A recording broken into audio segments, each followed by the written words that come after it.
ಎಲ್ಲರಿಗೂ ನಮಸ್ಕಾರ.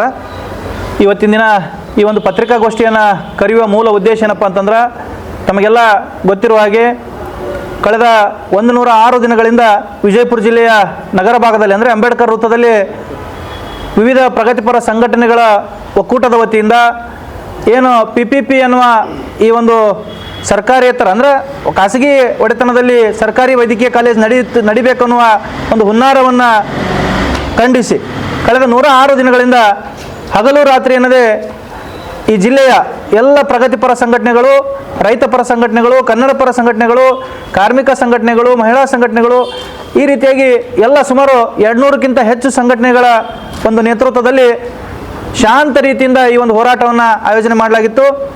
ಆದರೆ ಇನ್ನೇನು 9ನೇ ತಾರೀಕಿಗೆ ಈ ನಾಡಿನ ಮುಖ್ಯಮಂತ್ರಿಗಳು ವಿಜಯಪುರಕ್ಕೆ ಬರ್ತಾರನ್ನುವ ಒಂದು ಸಂದರ್ಭದಲ್ಲಿ ನಾವೆಲ್ಲರೂ ಕೂಡ ಅತ್ಯಂತ ಆಶಾದಾಯಕವಾಗಿ ವಿಜಯಪುರ ಜಿಲ್ಲೆಯಲ್ಲಿ ಏನದ ಖಾಸಗಿ ಒಡೆತನದಲ್ಲಿ ಬಿಟ್ಟು ಸರ್ಕಾರವೇ ಈ ಒಂದು ವೈದ್ಯಕೀಯ ಕಾಲೇಜನ್ನು ನಡೆಸ್ಕೊಂಡು ಹೋಗ್ತದನ್ನುವಂಥ ಒಂದು ಭರವಸೆ ಮೇಲೆಗೆ ಎಲ್ಲರೂ ಕೂಡ ಆಸೆಯನ್ನು ಇಟ್ಕೊಂಡು ಕೂತಿದ್ದೆವು.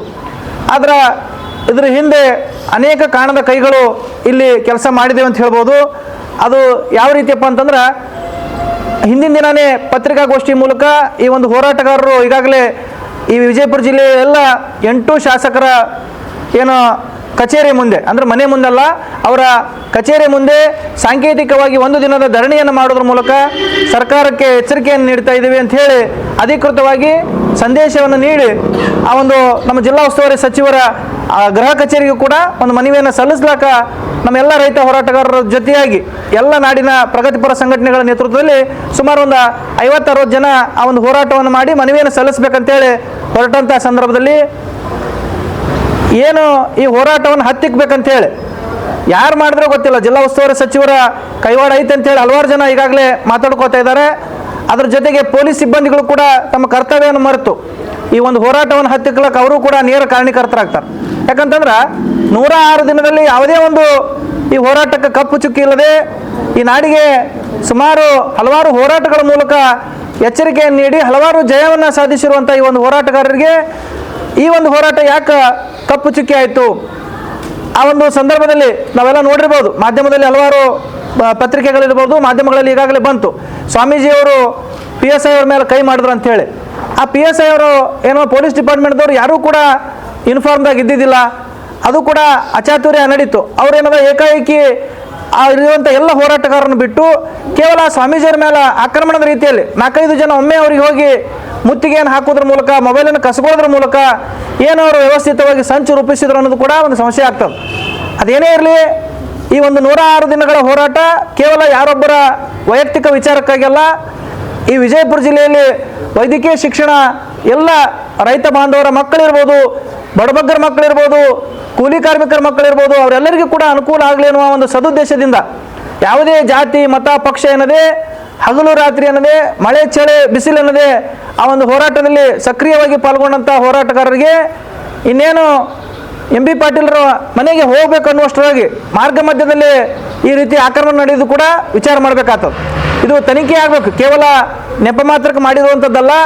ಈ ಒಂದು ಹೋರಾಟವನ್ನು ಹತ್ತಿಕ್ಕಬೇಕು, ಆ ಟೆಂಟನ್ನು ತೆರವುಗೊಳಿಸ್ಬೇಕು, 9ನೇ ತಾರೀಕಿನ ಒಳಗಾಗಿ ತೆರವುಗೊಳಿಸ್ಬೇಕಂತೇಳಿ ಪೊಲೀಸ್ ಸಿಬ್ಬಂದಿಯವರು ಮಾಡಿರುವಂಥ ಒಂದು ವ್ಯವಸ್ಥಿತವಾದಂಥ ಸಂಚು. ಅದೇನೇ ಇರಲಿ, ನಾವು ಯಾವ ಪೊಲೀಸರಿಗೂ ಕೂಡ ಇವತ್ತಿನ ದಿನದಾಗ ನಾವೇನಾದ್ರು ಅವ್ರ ಮೇಲೆ ಆರೋಪ ಮಾಡ್ತಾ ಇಲ್ಲ. ಈ ಒಂದು ಹೋರಾಟವನ್ನು ನ್ಯಾಯ ರೀತಿಯಾಗಿ ಎಲ್ಲ ಏನಂತಾರೆ ಪ್ರಗತಿಪರರಿಗೆ ಮತ್ತು ದೀನದಲಿತರಿಗೆ ಅನುಕೂಲ ಆಗಲಿ ಅನ್ನುವಂಥ ಒಂದು ಉದ್ದೇಶದಿಂದ ಮಾಡಿರುವಂಥ ಹೋರಾಟವನ್ನು ಈಗಾಗಲೇ 9ನೇ ತಾರೀಕಿಗೆ ಈ ನಾಡಿನ ಮುಖ್ಯಮಂತ್ರಿಗಳು ಬಂದು ಅವರು ಸರ್ಕಾರವೇ ಒಂದು ವೈದ್ಯಕೀಯ ಕಾಲೇಜ್ ಮಾಡ್ತೀವಿ ಅಂಥೇಳಿ ಘೋಷಣೆ ಮಾಡಿರುವುದು ಎಲ್ಲ ಹೋರಾಟಗಾರರಿಗೆ ಸಂತಸ ತಂದೋದು. ಆದ್ರೆ ನಾವು ಯಾರೂ ಕೂಡ ಇವತ್ತಿನ ದಿನ ಸಂಭ್ರಮಾಚರಣೆ ಮಾಡಿಲ್ಲ. ತಾವೆಲ್ಲ ನೋಡ್ಬೋದು, ಎಲ್ಲ ಹೋರಾಟಗಾರರು ಸುಮಾರು 200ಕ್ಕಿಂತ ಹೆಚ್ಚು ಸಂಘಟನೆಯವರು ಯಾರೂ ಕೂಡ ಇಲ್ಲಿವರೆಗೂ ನಾವು ಸಂಭ್ರಮಾಚರಣೆ ಮಾಡಿಲ್ಲ, ಸಿಹಿ ಹಂಚಿಲ್ಲ. ಯಾಕಪ್ಪ ಅಂತಂದ್ರೆ ನಮ್ಮ ಹೋರಾಟದ ಒಡನಾಡಿಗಳು ಇವತ್ತಿನ ದಿನ ಜೈಲಿನಲ್ಲಿರುವಾಗ ನಾವು ಯಾವ ರೀತಿ ಸಿಹಿ ಹಂಚೋಣ, ಯಾವ ರೀತಿ ಸಂಭ್ರಮಾಚರಣೆ ಮಾಡೋದು ಕೂಡ ಒಂದಿಷ್ಟು ಚಿಂತೆ ಆಗ್ತದೆ ನಮಗೆ. ಆ ನಿಟ್ಟಿನೊಳಗೆ ಈಗೇನು 13ನೇ ತಾರೀಕಿಗೆ ಮತ್ತೆ ಜಡ್ಜ್ ಅವ್ರ ಮುಂದೆ ಇವ್ರನ್ನೆಲ್ಲ ಏನದ ಸಂಪರ್ಕ ಮಾಡಿ ಅವತ್ತಿನ ದಿನ ಇತ್ಯರ್ಥ ಆಗ್ತದ, ಬೇಲ್ ಸಿಗ್ಬೋದು ಅನ್ನೋ ನಿರೀಕ್ಷೆ ಐತೆ ಅಂತೇಳಿ ಈಗಾಗಲೇ ಹೇಳ್ತಾ ಇದ್ದಾರೆ. ಇವತ್ತು ಪತ್ರಿಕಾಗೋಷ್ಠಿ ಕರೆದಿರೋ ಉದ್ದೇಶ ಏನಪ್ಪ ಅಂತಂದ್ರೆ, ಒಂದು ವೇಳೆ 13ನೇ ತಾರೀಕಿಗೆ ಅವರಿಗೆ ಬೇಲ್ ಸಿಗಬೇಕು ಮತ್ತು ಏನು ಆ ಒಂದು ಕೇಸ್ ಹಾಕ್ಯಾರ, ಎಲ್ಲ ಕೇಸನ್ನು ಬೇಷರತ್ತಾಗಿ ಹೊರಪಡಿಬೇಕು. ಯಾಕಂತಂದ್ರೆ ಈ ಹೋರಾಟ ಕೇವಲ ಯಾರ ವೈಯಕ್ತಿಕ ಅಲ್ಲ, ಇದು ಈ ಭಾಗದ ಈ ವಿಜಯಪುರ ಜಿಲ್ಲೆಯ ಎಲ್ಲ ಸಮಸ್ತ ರೈತ ಬಾಂಧವರ ಮತ್ತು ಬಡಬಗ್ಗರಿಗೆ ಅನುಕೂಲವಾಗುವ ನಿಟ್ಟಿನಲ್ಲಿ ಹೋರಾಟ ಮಾಡಿರೋದೈತಿ. ಆ ಒಂದು ಸದುದ್ದೇಶವನ್ನು ಮನಗಂಡು ಇವತ್ತಿನ ದಿನ ಶಾಂತಿ ರೀತಿಯಿಂದ ನಮ್ಮ ಜಿಲ್ಲೆ ಇರಬೇಕಾಯ್ತಪ್ಪ ಅಂತಂದ್ರೆ ಅದಕ್ಕೆ ಅಧಿಕೃತವಾಗಿ ಜಿಲ್ಲಾ ಉಸ್ತುವಾರಿ ಸಚಿವರು ಮತ್ತು ಪೊಲೀಸ್ ವರಿಷ್ಠಾಧಿಕಾರಿಗಳು ಮತ್ತು ಜಿಲ್ಲಾಡಳಿತ ಇದ್ರ ಬಗ್ಗೆ ವಿಶೇಷ ಗಮನ ಹರಿಸಿ ಈ ಏನು ಕೇಸ್ ಮಾಡ್ಯಾರ ಅದನ್ನು ಬೇಷರತ್ತಾಗಿ ಹೊರಪಡಿಬೇಕು. ಮತ್ತು ಅಲ್ಲಿರುವಂಥ 6 ಜನರು ಸಹಿತವಾಗಿ 27 ಜನ ಏನಾದಾರಲ್ಲ ಅವರೆಲ್ಲರಿಗೂ ಕೂಡ ಕೇಸ್ನಿಂದ ಬೇಷರತ್ತಾಗಿ ಖುಲಾಸೆ ಮಾಡಿಕೊಡ್ಬೇಕು. ಯಾವುದೇ ಕೇಸ್ ಇಡಬಾರ್ದು ಅವ್ರು. ಯಾಕಂತಂದ್ರೆ ನಾವು ಯಾರೂ ಕೂಡ ಯಾವುದೇ ಒಂದು ಪಕ್ಷ ಜಾತಿಗೆ ಸಂಬಂಧಪಟ್ಟವರಲ್ಲ. ಇಲ್ಲಿ ನಾವೇ ಏನಂತಾರೆ ಕೈ ಖರ್ಚು ಹಾಕಿ ಹೋರಾಟ ಮಾಡಿರುವಂಥದ್ದು ಕೂಡ ತಾವೆಲ್ಲ ಗಮನ ಹರಿಸ್ಬೋದು. ಆದಷ್ಟು ಬೇಗನೆ ಇದು ಬಿಡಲಿಲ್ಲಪ್ಪ ಅಂತಂದ್ರೆ ಈಗಾಗಲೇ ನಾವು ಕರ್ನಾಟಕ ರಾಜ್ಯ ರೈತ ಸಂಘ ಹಸಿರು ಸೇನೆ ಸೇರಿದಂತೆ ವಿಜಯಪುರ ಜಿಲ್ಲೆಯಲ್ಲಿರುವಂಥ ಎಲ್ಲ ರೈತ ಸಂಘಗಳ ಒಕ್ಕೂಟದ ಪರವಾಗಿ ಇವತ್ತಿನ ದಿನ ಈ ಒಂದು ಪತ್ರಿಕಾಗೋಷ್ಠಿಯನ್ನು ಮಾಡ್ತಾ ಇದ್ದೀವಿ. 13ನೇ ತಾರೀಕಿಗೆ ಒಂದು ವೇಳೆ ಅವರಿಗೆ ಏನಾದರೂ ಜಾಮೀನು ಸಿಗಲಿಲ್ಲಪ್ಪ ಅಂತಂದ್ರೆ ಮುಂದಿನ ದಿನಮಾನದಾಗ ಈ ಜಿಲ್ಲೆಯ 13 ತಾಲೂಕಿನ ಪ್ರತಿಯೊಂದು ಹಳ್ಳಿಗೆ ಹೋಗಿ ನಾವೇನಾದ ಸಂಘಟನೆ ಮಾಡೋದ್ರ ಮೂಲಕ ಈ ಒಂದು ವ್ಯವಸ್ಥೆಯ ವಿರುದ್ಧ ದೊಡ್ಡ ಮಟ್ಟದ ಹೋರಾಟವನ್ನು ಮಾಡಬೇಕಾಗ್ತದೆ ಅಂತೇಳಿ ಈ ಸಂದರ್ಭದಲ್ಲಿ ಎಚ್ಚರಿಸ್ತಾ ಇದ್ದೀನಿ.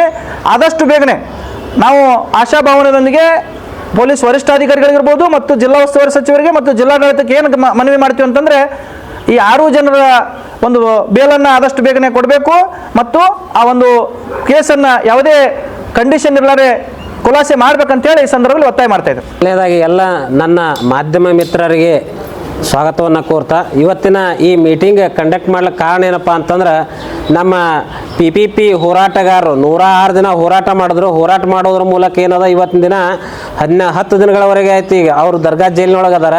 ಮೊನ್ನೆ 9ನೇ ತಾರೀಕು ಮುಖ್ಯಮಂತ್ರಿಗಳು ನಮ್ಮ ರಾಜ್ಯ ಮುಖ್ಯಮಂತ್ರಿಗಳು ಬಂದಾಗ ಏನದ ಸರ್ಕಾರಿ ವೈದ್ಯಕೀಯ ಕಾಲೇಜು ಸ್ಥಾಪನೆ ಮಾಡ್ತೀವಿ ಅಂತಕ್ಕಂಥ ಒಂದು ಸಂತೋಷದ ವಿಚಾರವನ್ನು ನಮ್ಮ ಜಿಲ್ಲೆಗೆ ತಿಳಿಸಿದ್ರು.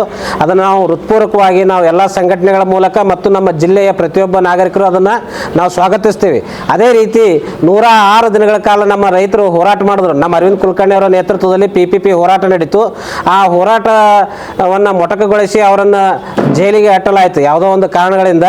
ಆ ಹೋರಾಟದಿಂದ ಇವತ್ತಿನ ದಿನ ನಮ್ಮ ಸರ್ಕಾರಿ ವೈದ್ಯಕೀಯ ಕಾಲೇಜು ನಮ್ಗೆ ದೊರಕ್ತು ಅಂತಕ್ಕಂಥ ಸುದ್ದಿ ಹೇಳಕ್ಕೆ ನನಗೆ ಸಂತೋಷ ಅನ್ನಿಸ್ತದೆ. ನಮ್ಮ ಹೋರಾಟಗಾರರಿಗೆ ಕೂಡ ನೀವೇನದ ಬೇಷರತ್ತಾಗಿ ಬಿಡುಗಡೆ ಮಾಡಬೇಕು. ಯಾಕಪ್ಪ ಅಂತಂದ್ರೆ ಅವ್ರು ಹೋರಾಟ ಮಾಡದೇ ಇದ್ರೆ ಇವತ್ತಿನ ದಿನ ನಮ್ಮ PPP ಒಳಗೆ ನಾವು ವೈದ್ಯಕೀಯ ಕಾಲೇಜಿನ ನೋಡ್ಬೇಕಾಗ್ತಿತ್ತು. ಎಲ್ಲ ಇಲ್ಲಿ ಬುದ್ಧ ಬಸವ ಅಂಬೇಡ್ಕರ್ ತತ್ವದ ಮ್ಯಾಗ ನಮ್ಮ ಹೋರಾಟ ಸಂಘಟನೆಗಳು ನಿಂತಾವ. ಆ ತತ್ವದ ಮೂಲಕ ನಾವೇನದ ಇವತ್ತಿನ ದಿನ ಹೋರಾಟ ಮಾಡ್ತೀವಿ. ಇಲ್ಲಿ ಮೇಲು ಕೀಳು ಎಂಬುದು ಯಾವುದೂ ಇಲ್ಲ. ದಯವಿಟ್ಟು ಯಾವುದೇ ಜಾತಿ ತಂದು ಅಲ್ಲಿ ಗದ್ದಲ ಹಿಡಿಸೋದು ಯಾವುದೂ ಏನು ಕೆಲಸ ಇಲ್ಲಿ ಇರೋದಿಲ್ಲ. ಬಟ್ ಮಿಸ್ಅಂಡರ್ಸ್ಟ್ಯಾಂಡ್ ಡೆವಲಪ್ ಮಾಡಿ ಅವರನ್ನು 106 ದಿನ ಹೋರಾಟವನ್ನು ಮೊಟಕುಗೊಳಿಸಿದ್ರಿ. ಈಗಾಗಲೇ ಹಿಸ್ಟ್ರಿ ನೋಡ್ರಿ, ಅವರು ವಕಫ್ ಹೋರಾಟ ಮಾಡ್ಯಾರ. ನಮ್ಮ ಸಂಗಮೇಶ್ ಸಗರ್ ಸರ್ ಆಯಿತು ದೀಪಾವಳಿ ದಿನ ಕರಾಳ ರಾತ್ರಿ ಅಲ್ಲಿ ಆಚರಿಸ್ಯಾರ. ಕುಲಕರ್ಣಿ ಸರ್ ಆಯಿತು PPP ಮೊದಲು ವಕಫ್ ಹೋರಾಟ ಮಾಡಿದ್ರು.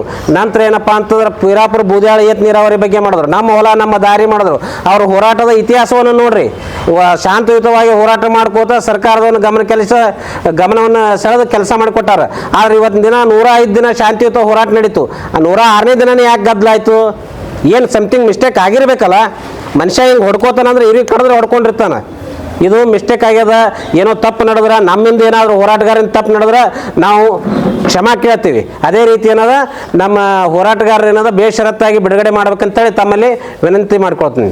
ರೈತ ಬಾಂಧವರಿಗೆ ಹಾಗೂ ಮಾಧ್ಯಮ ಮಿತ್ರರಿಗೆ ನಮಸ್ಕರಿಸುತ್ತಾ, ಏನು ಈ ಒಂದು ಬಿಜಾಪುರ ಜಿಲ್ಲೆಗೆ PP ಮಾಡಲ್ ಬೇಡ, ನಮಗೆ ಸರ್ಕಾರಿ ವೈದ್ಯಕೀಯ ಕಾಲೇಜ್ ಬೇಕಂತ ಹೇಳ್ಕೊಂಡು 106 ದಿವಸಗಳವರೆಗೆ ಶಾಂತಿಯುತವಾಗಿ ಮತ್ತು ಒಂದು ಬಸವಣ್ಣವರ ತತ್ವ, ಬುದ್ಧರ ತತ್ವ, ಒಂದು ನೀತಿ ಮಾರ್ಗದಲ್ಲಿ ನಡೆದುಕೊಂಡು ಬಂದಂಥ ಈ ಹೋರಾಟವನ್ನು ನಾವು 9ನೇ ತಾರೀಕಿಗೆ ಈ ನಾಡಿನ ಮುಖ್ಯಮಂತ್ರಿಗಳಾದಂಥ ಸಿದ್ದರಾಮಯ್ಯನವರು ಚೆನ್ನಮ್ಮ ಈ ಬಸ್ ಸ್ಟ್ಯಾಂಡಿಗೆ ಹೆಸರಿಟ್ಟು ಮತ್ತು ಚೆನ್ನಮ್ಮ ಸ್ಟ್ಯಾಚ್ಯೂವನ್ನು ಅವರು ಲೋಕಾರ್ಪಣೆ ಮಾಡುವ ಉದ್ದೇಶದಿಂದ ಬರ್ತಾರಂತ ತಿಳಿದು ಉದ್ದೇಶದಿಂದ MB ಪಾಟೀಲ್ರಿಗೆ ಮತ್ತು ಈ ಉಸ್ತುವಾರಿ ಮಿನಿಸ್ಟ್ರಿಗೆ ಕೇಳಾರೆ, ಮತ್ತಾರು ಕೇಳಬೇಕು. ಈ ಮಿನಿಸ್ಟ್ರಿಗೆ ಕೇಳಿ ಒತ್ತಡ ಹಾಕಿ ಏನಾದರೂ ಈ ಸರ್ಕಾರಿ ವೈದ್ಯಕೀಯ ಕಾಲೇಜ್ ಮಾಡಿಸಬೇಕು ಅಂತನ್ನೋ ಉದ್ದೇಶದಿಂದ ಒಂದಾಗಿ ಹೊರತಾಗಿ ಈ ನಮ್ಮ ಉಸ್ತುವಾರಿ ಸಚಿವರಾದಂಥ MB ಪಾಟೀಲ್ರ ಮನೆಗೆ ಮನವಿ ಕೊಡ್ಲಿಕ್ಕೆ ಹೋದದ್ದು. ಅಲ್ಲಿ ಏನೋ ಒಂದು ಘಟನೆಗಳು ನಡೆದವು. ತಮ್ಮ ಮಾಧ್ಯಮದ ಮೂಲಕ ತಮ್ಮ ಎಲ್ಲ ರಾಜ್ಯಕ್ಕೂ ಗೊತ್ತದ. ಅದೇನು ನಮ್ಮ ಈ ಹೋರಾಟಗಾರದು ಯಾರ್ದು ಏನೂ ಅಲ್ಲ. ಕಟ್ಟ ಕಡೆ ಮನುಷ್ಯ ಬಡ ಮನುಷ್ಯನಿಗೂ ಕೂಡ ಈ ಸಮಾಜದಲ್ಲಿ ಒಂದು ಮುಂಚೂಣಿಗೆ ಬರಲಿ ಅನ್ನೋ ಉದ್ದೇಶದಿಂದ ಮಾಡ್ಯಾರಲ್ಲ ಹೊರತಾಗಿ ಯಾರ್ದು ಏನಲ್ಲ. ಈ ಕೇಸವನ್ನು ಈ 27 ಜನರ ಮೇಲೆ ಹಾಕಿದಂಥ ಕೇಸನ್ನು ತಮ್ಮ ಈ ಸರ್ಕಾರ ವಿಡ್ರಾಲ್ ಮಾಡೋ ಮೂಲಕವಾಗಿ ಈ ಹೋರಾಟಗಾರರಿಗೆ ಒಂದು ಒಳ್ಳೆಯ ಇದು ತೋರಿಸ್ಬೇಕು. ಇಲ್ಲ ಅಂತಂತಾರೆ ನೀವು ಸರ್ಕಾರದಲ್ಲೇ ವಿರೋಧ ಪಕ್ಷ ಇಟ್ಕೊಂಡಿರ್ತೀರಿ, ನೀವು ಆಡಳಿತ ಮಾಡುವಂಥ ಪಕ್ಷಕ್ಕೆ ನಾವು ಹೋರಾಟ ಮಾಡಿಕೆ ನಿಮ್ಗೆ ಹೆಸರುಗೊಳಿಸಲಿಲ್ಲ ಅಂತಂತಾರೆ, ನೀವು ನಡೆದೇ ಮಾರ್ಗ ಆಗ್ತದೆ. ಅದಕ್ಕಾಗಿ ಬೇಸರತ್ವದಿಂದ ಈ ಕೇಸ್ ತಕ್ಕೊಂಡು ರೈತರಿಗೆ ಈ ಎಲ್ಲ ರೈತರ ಮಕ್ಕಳಿಗೆ ಅನುಕೂಲ ಆಗುವ ದೃಷ್ಟಿಯಿಂದನೇ ಮಾಡ್ಯಾರಲ್ಲ ಹೊರತಾಗಿ ಮತ್ತೊಂದೇನು ಇದರಾಗ ದುರುದ್ದೇಶ ಇಲ್ಲ. ಅದಕ್ಕಾಗಿ ಈ ಕೇಸ್ ಹಿಂಪಡ್ಕೊಂಡು ಹೋರಾಟಗಾರ ಮಾಡುವಂಥವ್ರಿಗೆ ಎಲ್ಲರಿಗೂ ಸಪೋರ್ಟ್ ಮಾಡ್ಬೇಕಂತ ಹೇಳ್ಕೊಂಡು ಸರ್ಕಾರಕ್ಕೆ ಒತ್ತಾಯ ಪಡಿಸ್ತೀವಿ. ಇನ್ನಷ್ಟು ಸುದ್ದಿಗಾಗಿ ನಮ್ಮ ನ್ಯೂಸ್ 11 ಕರ್ನಾಟಕ ಚಾನೆಲ್ಗೆ ಲೈಕ್ ಮಾಡಿ, ಶೇರ್ ಮಾಡಿ, ಸಬ್ಸ್ಕ್ರೈಬ್ ಮಾಡಿ.